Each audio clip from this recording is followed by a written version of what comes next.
Hey, friends, welcome to another episode of Sobriety Reset. And as promised, I'm going to go over the three phases of getting sober. We're going to be talking about foundational skills. We're going to talk about uncover, discover, discard. That's going to be like the second phase. That's a little bit of house cleaning.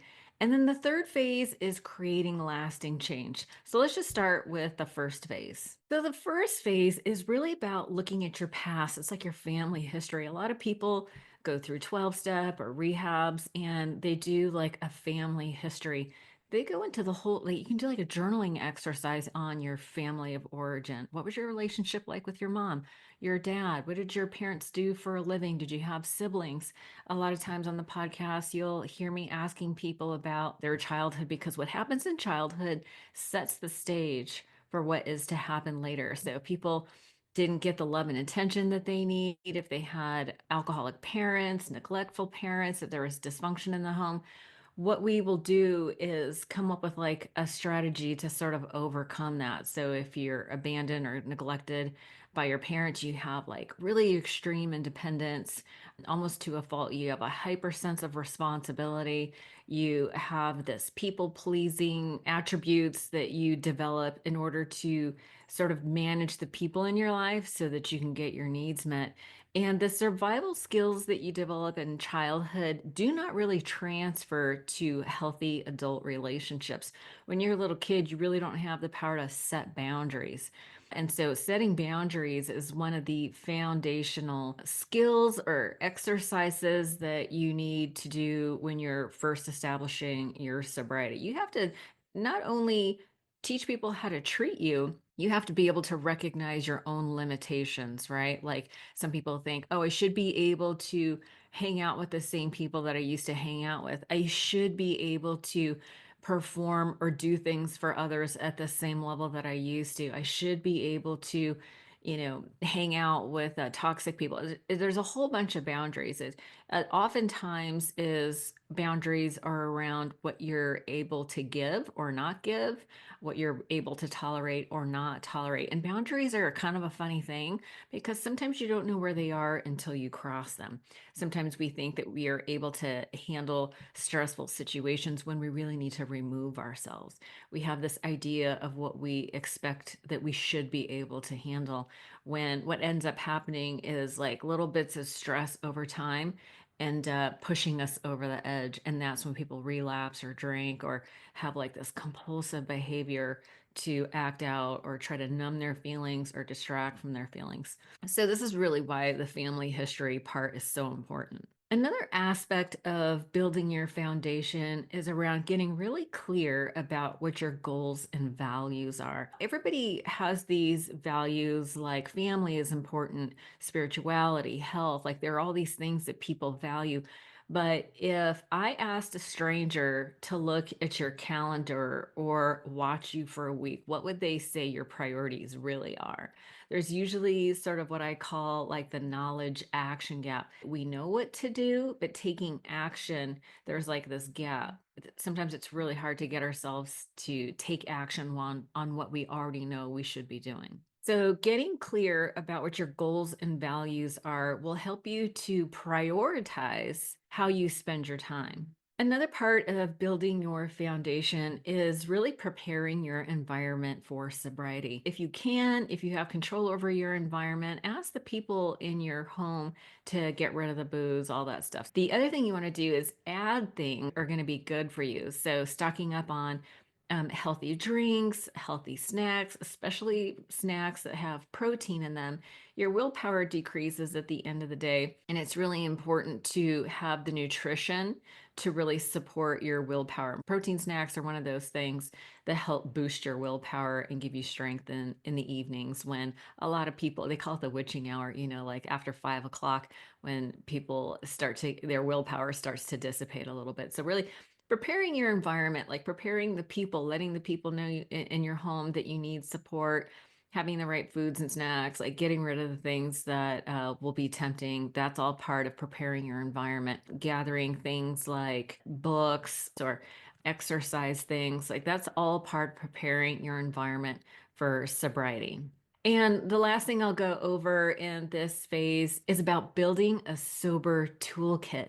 So, a sober toolkit consists of people, community, resources like on your phone. You might be listening to like my podcast or other people's YouTube channels or other podcasts, audiobooks that'll feed your brain and help you really learn more about yourself.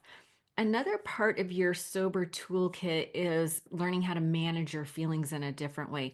Journaling is a great process of getting everything out of your mind and onto paper. You could just do a quick search in Google Scholar for the benefits of journaling, and you will find thousands of peer-reviewed scientific papers that will show you the evidence of why journaling is so powerful.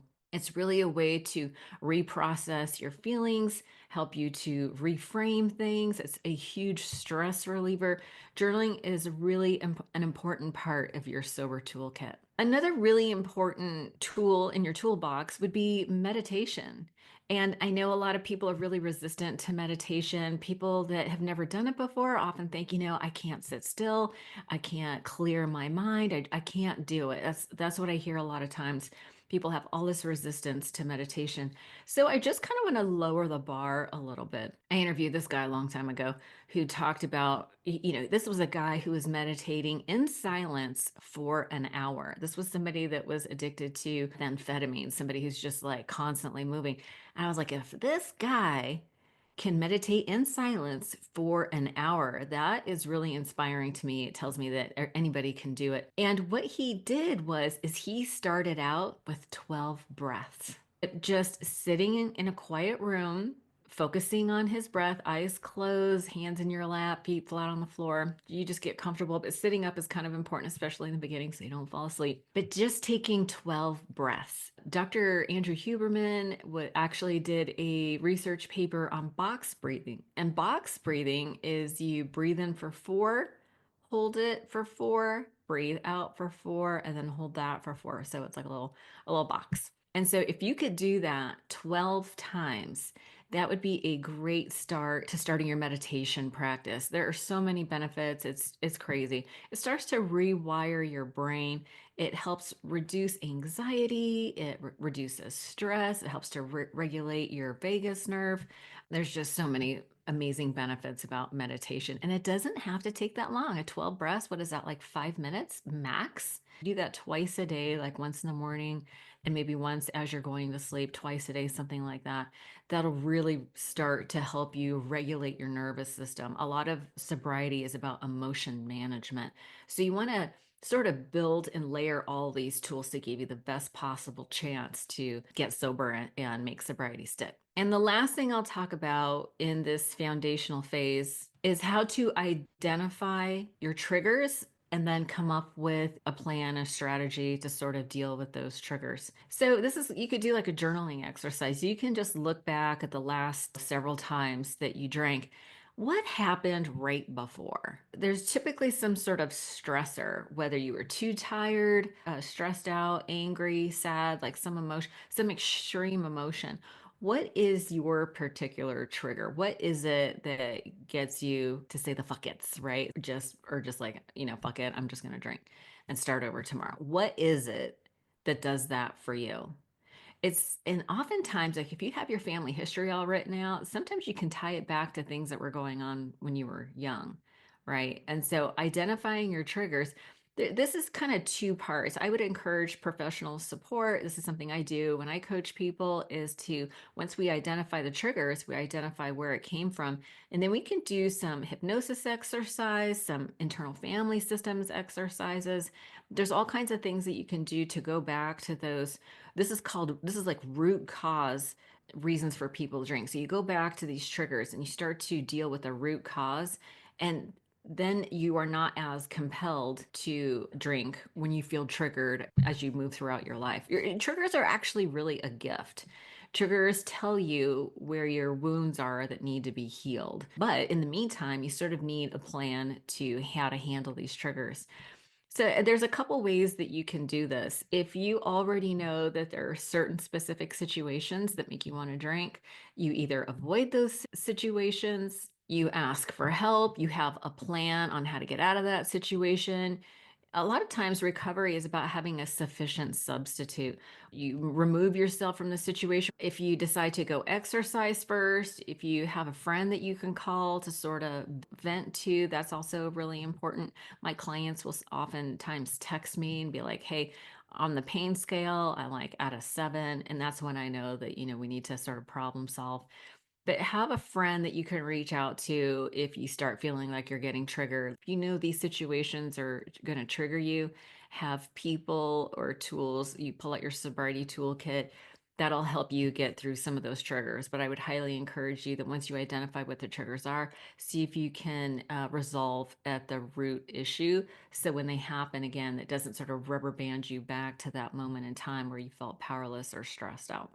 So, for the second phase, which is uncover, discover, and discard, this is really a lot about going back to that family history and identifying the triggers and finding solutions. That's actually a good part of that, too. That's actually where you begin the uncover, discover, discard process. In 12 step, there is an inventory, a searching and fearless moral inventory. It's step 4. And what this writing exercise is, it helps you identify the people that you feel resentful at. Like, are you carrying a grudge from your past? But typically, we're all carrying like a bunch of grudges, right? Like resentments towards family members for things that they did or didn't do, siblings, partners, exes. It could even be your kids, it could be work, it could be anything. Make a list of all the people that you feel resentful at. And then next part of the exercise is to get really specific about the cause of the resentment. Did they do something that was disrespectful? Did they neglect you? Did they say something? Get really specific about the cause, because what ends up happening is people will be like, they did this and that and this and that, and there's like 10 things on the table, and it's just a clutter, and you don't have any clarity about how it affected you. So you take each instance where you felt resentful and you identify how it affected you. Did it trigger some kind of fear of loss? Did it affect your self-esteem? Did it affect your relationship, your personal security, your emotional security? How were you affected? This is all about cause and effect. What was the cause and what was the effect? As you do this, you'll begin to see a pattern develop. A lot of times people's self-esteem will take hit after hit after hit. The type A personalities tend to take too much responsibility for other people. Like, we think people should act the way that we think that they should act, right? They shouldn't have done this or they should have done that, and we were harmed because they didn't act right. So there are a lot of clues in our thinking that is a result of the cause and effect, right? So if our self-esteem takes hit after hit after hit, then we start to develop these coping strategies to overcome that. But there's this weird thing called a golden algorithm. So it's, you actually attract the very thing that you're trying to defend against. So if you had abandonment issues when you were young and you're in a relationship and you have this anxious attachment style where you're constantly seeking reassurance or trying to people please so that you can get your needs met, that actually pushes people further away and causes them to abandon you.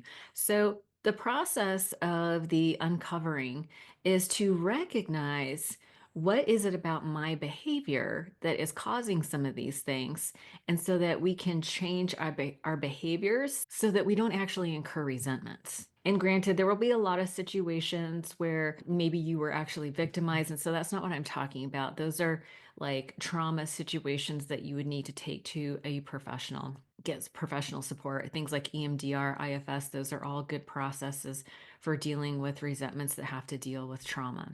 But ultimately, this process of uncovering and discovering what was really happening to you, what were the cause and effect, really getting clarity is what's going to help you to decide what is your responsibility, what is not your responsibility. So that's a whole process. It's easier to do it with somebody else. You can do it in 12 step with a sponsor. I do that with my clients too.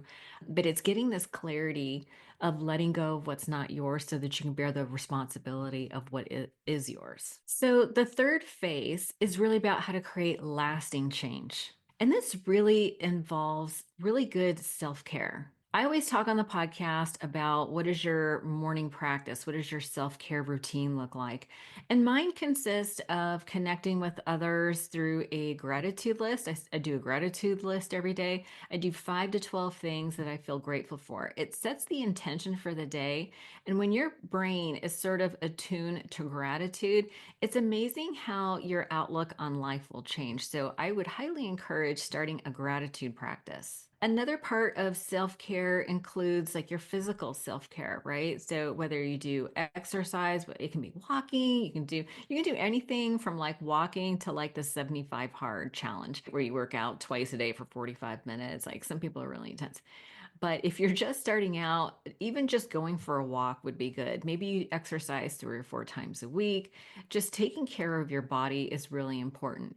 Making sure you have water in the morning, just really basic things for your self care for your body. And then we want to think about doing self care for your spirit. And so a lot of people get a little hung up on the spirituality aspect of sobriety. I'm just going to propose that if you're allergic to anything religion, just think of spirit as your energy, your essence, like the universe. Like you do it really broad.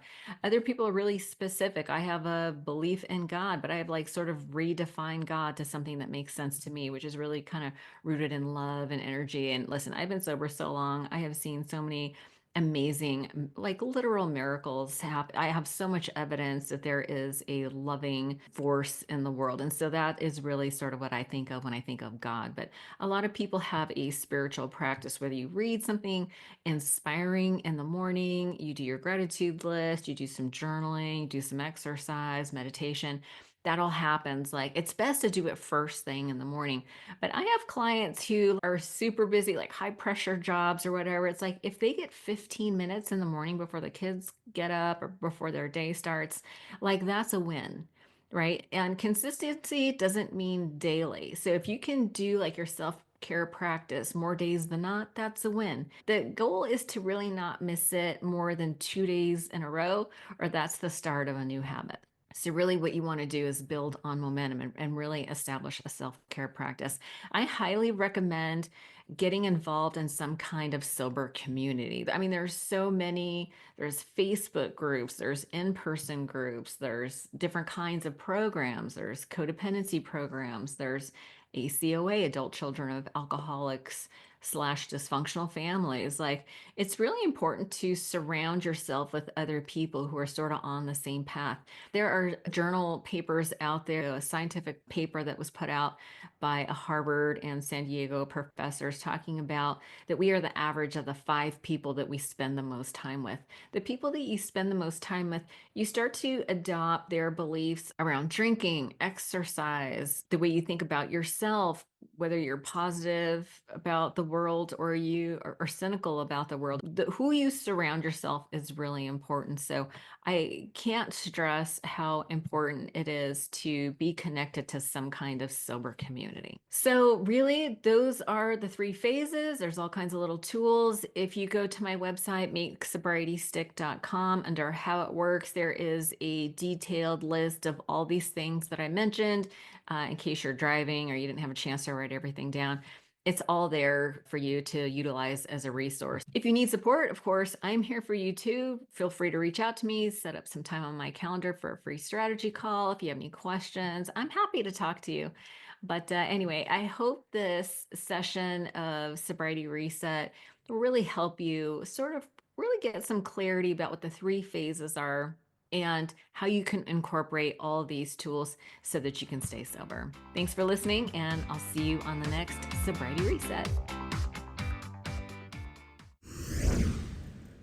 One last thing before you go, if you enjoyed the podcast today, please don't forget to subscribe on iTunes or Stitcher and leave a review. And if you'd like to make a donation to the podcast and help me keep the lights on, you can do so by visiting odatchat.com. There's a donation button or membership button on the right-hand side. Have a great day. Thank you so much for joining us.